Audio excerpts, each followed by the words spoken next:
അപ്പോൾ തൽക്കാലത്തേക്ക് ഞാൻ ഇവിടുന്ന് പോണ്. നമുക്കൊന്ന് കാണണം ജവാദ്.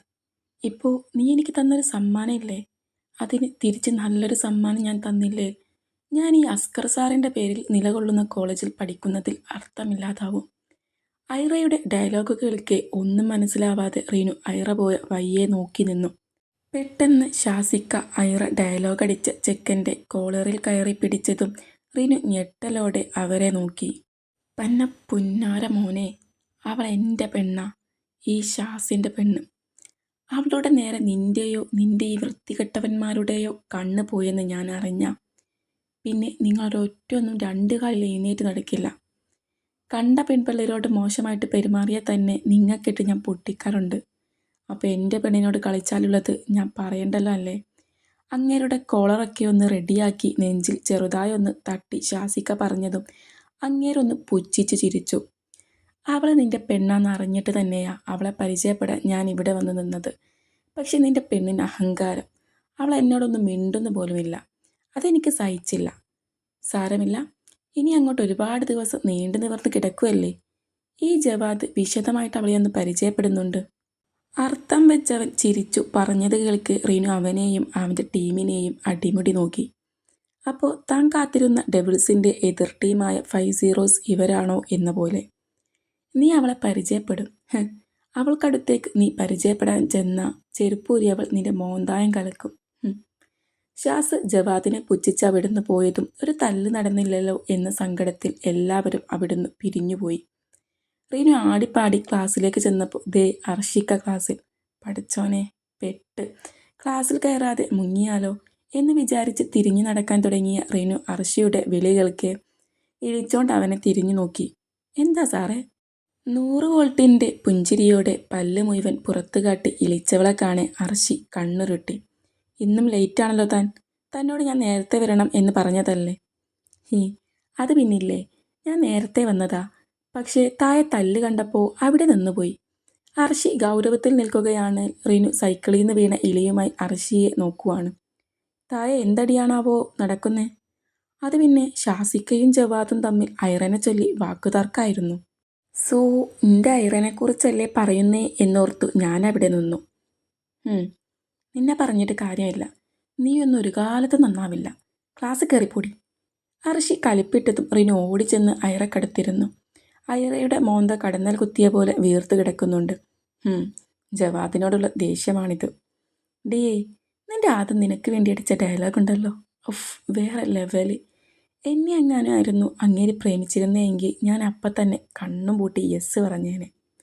ഇതിപ്പോൾ പ്രേമിക്കാൻ താല്പര്യമില്ല എന്ന് പറഞ്ഞു നടക്കുന്ന എൻ്റെ പിറകെ അങ്ങേര് നടന്നിട്ട് എന്താക്കാനാ? ശാസിക്കാൻ്റെ വിധി. ദേ പുന്നാര മോളെ, അടങ്ങി ഒതുങ്ങി ഇവിടെ ഇരുന്നില്ലേ ഞാനെടുത്ത് വെളിയിൽ കളയുന്നിന്നെ. അതുകൊണ്ട് മര്യാദക്ക് എൻ്റെ അടുത്തിരുന്നോ. കമാന്നൊരക്ഷരം ഇണ്ടരുത്, മനസ്സിലായോ? കലിപ്പിൽ ശബ്ദം താഴ്ത്തി ഐറ പറഞ്ഞതും റിനു ചുണ്ടു ചുളുക്കി ഓപ്പോസിറ്റ് സൈഡിലിരിക്കുന്ന അജുവിനെ നോക്കി. അവനും അവളും കണ്ണോണ്ടും ചുണ്ടോണ്ടും കോഷ്ടി കാണിച്ച് പല കാര്യങ്ങളും ചർച്ച ചെയ്യുന്നത് കണ്ട് അർഷി ഇരുവർക്കും നടുവിൽ ചെന്നു നിന്നു. രണ്ടിൻ്റെയും സീറ്റ് മാറ്റണ്ട എന്നുണ്ടെൽ അടങ്ങിയിരുന്നോ, അല്ലേ റാണിനെ പിടിച്ചു ഞാൻ ഫസ്റ്റ് ബെഞ്ചിലിരുത്തും. അയ്യോ വേണ്ട, ഫസ്റ്റ് ബെഞ്ച് എനിക്ക് പണ്ടൊക്കെ വേണ്ട അലർജിയാണ് സാറേ. പിന്നെ ഞങ്ങൾ സംസാരിക്കുകയൊന്നുമല്ല. അത് അജു ചോദിച്ചു സാറിനെ കാണാൻ നല്ല ലുക്കല്ലേ എന്ന്. അപ്പം ഞാൻ പറഞ്ഞതാ നമ്മുടെ സാറൊരു അഡാറ് ലുക്കനാണെന്ന്. ഷ്യോ, എന്ത് രസാ സാറേ ഇങ്ങളെ കാണാൻ. ഐഷ്, സത്യം പറഞ്ഞാൽ ഇങ്ങടെ മൊഞ്ച് കണ്ട് ആർക്കായാലും ഇങ്ങളെ കെട്ടി ഇങ്ങടെ ബീവിയായി ജീവിക്കാൻ തോന്നും. എനിക്കും അങ്ങനെ തോന്നിയെന്ന് അജുവിനോട് പറയുമായിരുന്നു ഞാൻ. റിന് ചീത്ത കേൾക്കാണ്ടും ഫസ്റ്റ് ബെഞ്ചിൽ ഇരിക്കാണ്ടും രക്ഷപ്പെടാൻ പറഞ്ഞതാണേലും ആ പറഞ്ഞത് അർഷിക്ക് നന്നായി ബോധിച്ചു. നൈസായിട്ട് എല്ലാവരെയും മുമ്പെന്ന് പെണ്ണ് തന്നെ പ്രപ്പോസ് ചെയ്തു എന്നത് ചെക്കന് മനസ്സിലായി. പക്ഷേ അത് മനസ്സിലാവാത്ത പോലെ ഒന്ന് നിശ്വസിച്ച് അർഷി മുന്നിൽ ചെന്ന് നിന്ന് ക്ലാസ് എടുക്കാൻ തുടങ്ങി. ബ്രേക്ക് ടൈം ആയതും എല്ലാവരും ക്യാൻറ്റീനിലേക്ക് വിട്ടു. പോകുന്ന വഴിക്ക് ഐറനെ അർഷി വിളിച്ചതും ഞങ്ങൾ ഇപ്പോൾ വരാമെന്ന് പറഞ്ഞ് റീനു ഐറനെയും കൂട്ടി അർഷിക്കടുത്തേക്ക് പോയി. ഞാൻ ഐറനെ അല്ലേ വിളിച്ചത്, താൻ എന്തിനാ ഇങ്ങോട്ട് വന്നത്? അർഷി റിനുവിനെ നോക്കി പുരികമുയർത്തി. എനിക്ക് എൻ്റെ കെട്ടിയവൻ്റെ അടുത്ത് പോവാൻ ആരും വിളിക്കണമെന്നില്ല. അല്ല പിന്നെ, ഞാൻ കുറേയായി ശ്രദ്ധിക്കുന്നു ഇയാൾ കോളേജിൽ നിന്ന് മെയിൻ ആവുന്നുണ്ട്. അതെനിക്ക് അത്രക്കങ്ങ് പിടിക്കുന്നില്ല കേട്ടോ. റീനു ദേഷ്യത്തോടെ അർഷിയെ പുച്ഛിച്ച് മുഖം തിരിച്ചതും അവനൊന്ന് മന്ദഹസിച്ചു. ഞാൻ വിളിച്ചത് നിന്നോട് വഴക്കിടാനല്ല. ഐറ ആ ജവാദിനോട് ഒരു പ്രശ്നത്തിന് പോവാൻ നിൽക്കരുത് കേട്ടോ. അവനത്ര നല്ല ആളല്ല. വിജയിക്കാൻ വേണ്ടി എന്ത് തെമ്മാടിത്തരം വേണേലും അവൻ ചെയ്യും. അതുകൊണ്ട് ഒന്ന് സൂക്ഷിച്ചോ. അർഷി പറഞ്ഞതിന് ഐറ ഒന്ന് മൂളിക്കൊടുത്തു. എങ്കിലും നേരത്തെ തന്നെ തല്ലിയതിന് അവനിട്ട് താൻ കൊടുക്കുമെന്ന് മനസ്സിൽ പറഞ്ഞവൾ അർഷിയെ നോക്കി പുഞ്ചിരിച്ചു. ഡി താൻ തോന്നി, നിന്നോടും കൂടിയാ പറഞ്ഞേ. ഐറേൻ്റെ ഒപ്പം നടന്ന് അവളൊരു കുയിലും വീത്തരുത്, ഒപ്പം മേടവും വീയരുത്.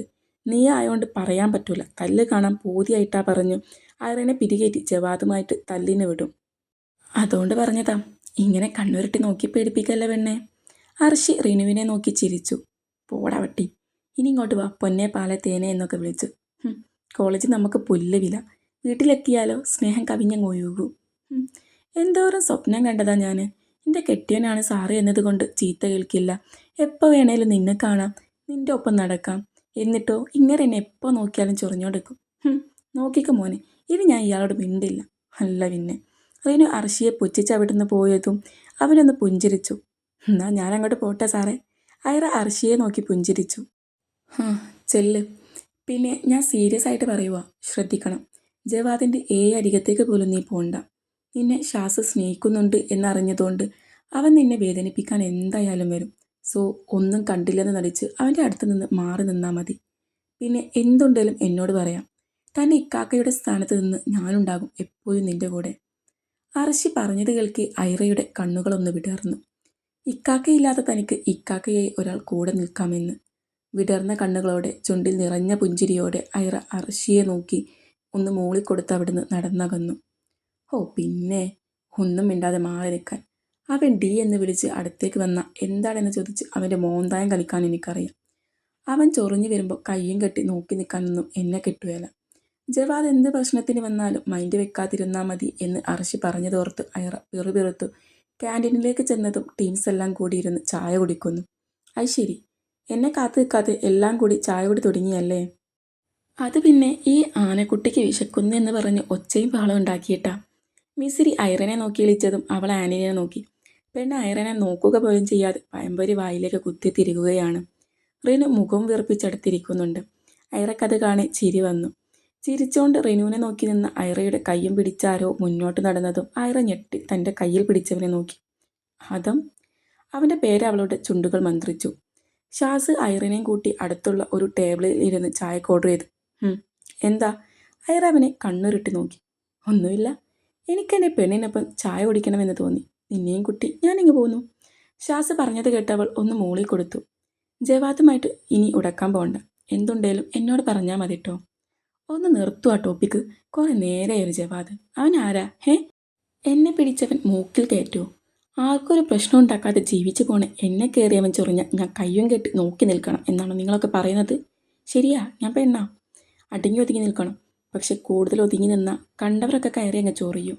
അന്നേരം മാന്താനുള്ള മനസ്സ് കാണിച്ചാൽ ചൊറിയാൻ അവരൊന്ന് പേടിക്കും. അതുകൊണ്ട് എന്നോട് അടങ്ങി നിൽക്കണം എന്ന് പറയുന്ന നേരത്ത് ആ ജവാദിനോട് അടങ്ങി നിൽക്കാൻ പറ. അല്ല പിന്നെ. അയാൾക്ക് ദേഷ്യം വരുന്നുണ്ടായിരുന്നു.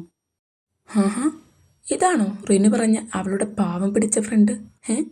അവൾ പറഞ്ഞത് വെച്ച് നോക്കുമ്പോൾ നേരത്തെ നീ ജവാദിനെ തല്ലിയതോർത്ത് ടെൻഷൻ അടിക്കേണ്ട ആളാണ് നീ. ഇതിപ്പോൾ നീ വീണ്ടും അവനെ തല്ലാൻ റെഡിയായി നിൽക്കുകയാണല്ലോ പെണ്ണെ. ഷാസ ഐറിനെ നോക്കി ചിരിച്ചു. ടെൻഷനൊക്കെ ഉണ്ട്. അത് വെച്ച് ടെൻഷൻ അടിച്ചിരുന്ന എല്ലാ പ്രശ്നത്തിനും പരിഹാരമാവോ? ഇല്ല. അതോടെ ഞാൻ പ്രതികരിക്കാൻ തീരുമാനിച്ചു. നല്ലത്. എന്ത് പ്രശ്നം ഉണ്ടെങ്കിലും എന്നോട് പറയണം. എപ്പോഴും ഞാനുണ്ടാകും നിന്റെ കൂടെ. ഷാസ് ഒരു പുഞ്ചിരിയോടെ പറഞ്ഞതും ആ പുഞ്ചിരി ഐറയിലേക്കും പടർന്നു. ഇരുവരും സംസാരിച്ചിരുന്നു ചായ കുടിച്ചു. അത് ദൂരെ നിന്ന് ദേഷ്യത്തോടെ നോക്കി കാണുന്നുണ്ട് ജവാദും ടീമും. അതുപോലെ തന്നെ വേറെ സൈഡിൽ നിന്ന് ഷാസിൻ്റെ ടീമും മറ്റൊരു സൈഡിൽ നിന്ന് ഐറൻ്റെ ഫ്രണ്ട്സും. ചുരുക്കി പറഞ്ഞ പലരുടെയും കണ്ണ് ഇരുവരിലുമാണ് എന്നർത്ഥം. രണ്ടുപേരും ബെല്ലടിക്കുന്നത് വരെ സംസാരിച്ചിരുന്നു. അപ്പം ശരി, ഉച്ചക്ക് കാണാം. ഐറ ഇരുന്നിടത്ത് നിന്ന് എഴുന്നേറ്റ് പറഞ്ഞതും ഷാ അവളെ നോക്കി പുഞ്ചിരിച്ചോണ്ട് തലയാട്ടി. എത്ര പെട്ടെന്നാലേ നമ്മൾ ഇത്ര കടുത്തത്. ഇനി നീ എൻ്റെ പ്രണയം കൂടി അക്സെപ്റ്റ് ചെയ്താൽ എല്ലാം പെർഫെക്റ്റ് ഓക്കെ ആവും. ആ ദിവസത്തിന് വേണ്ടി ഞാൻ കാത്തിരിക്കുകയാണ് മോളെ. ഷാ ഐറനെ നോക്കി സൈറ്റടിച്ചു അവിടുന്ന് പോയി. നിറഞ്ഞ പുഞ്ചിരിയോടെ ഐറ ഫ്രണ്ട്സിനടുത്തേക്ക് ചെന്നതും അവരെല്ലാം അവളെ അടിമുടി നോക്കി.